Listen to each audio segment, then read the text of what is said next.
Indian Prime Minister Narendra Modi's US visit is engulfed in expectations, hopes and speculation. In days leading up to the highly anticipated state visit, we take a look at where the geopolitical equation stands today for two of the world's largest democracies. India's ties with US stand at the cusp of a turning point.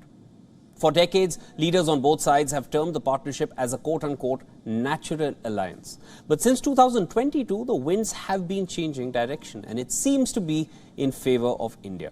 US has taken to India like never before. The reason for this? Well, one assumption is it could be China.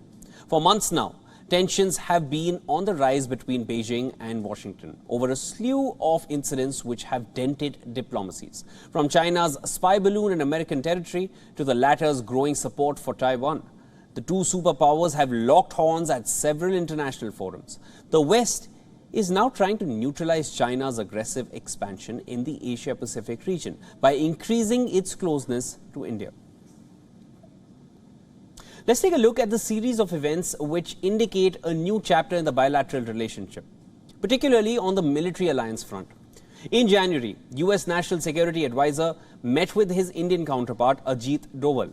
The two signed an initiative on critical and emerging technologies. The agreement is expected to lay the foundation for the future relationship based on artificial intelligence, quantum computing and science research.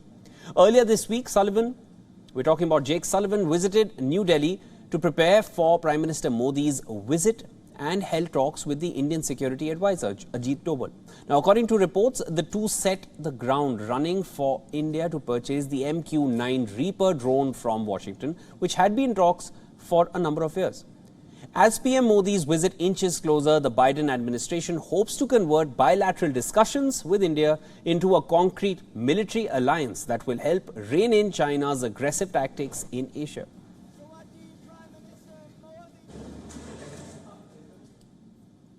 For more on this, we have with us Raymond Vickery from Washington, D.C. Raymond is a former U.S. Assistant Secretary of Commerce for Trade Development and Senior Associate at the Center for Strategic and International Studies. Welcome to the broadcast, Mr. Vickery. Thanks. Thanks very much for having me. It's always a pleasure. Raymond, let's talk a little about how this relationship has evolved between the two nations. Is it not now a partnership of equals where the U.S. needs India as much as India needs close ties with the U.S.? Well, I think there's no question that we need each other. We're the two greatest democracies in the world, and we should be the strongest friends. And dare I say, I think we will evolve into allies.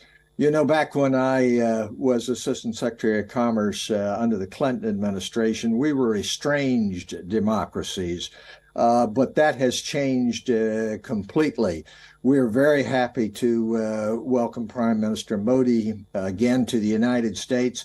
And there are growing signs all across the board, from defense to economy to technological innovation, that show the closeness of the partnership and really how much these two democracies need each other. You know, peace has to be waged just like war, in the sense that it takes a strong partnership in order to be able to accomplish its goals.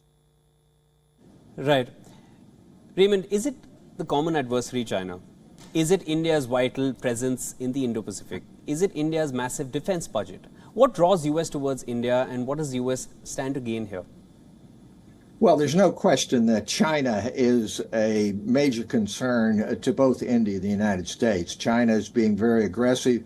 It's an autocracy. It's not a democracy like India and the United States. It wants to control sea lanes. It wants to expand its control in the South China Sea. And so there is, and of course, all along the line between China and India. After all, China claims all of Arunachal Pradesh, claims its southern Tibet, and is entitled to it. So there is a commonality of interest, but the interest of the United States and India goes far beyond China. And it's based upon values. It's based upon common economic principles of using market forces to drive prosperity. And across the board, we have ties between the Indian American community and India, which give a commonality to our whole cultural approach to the world.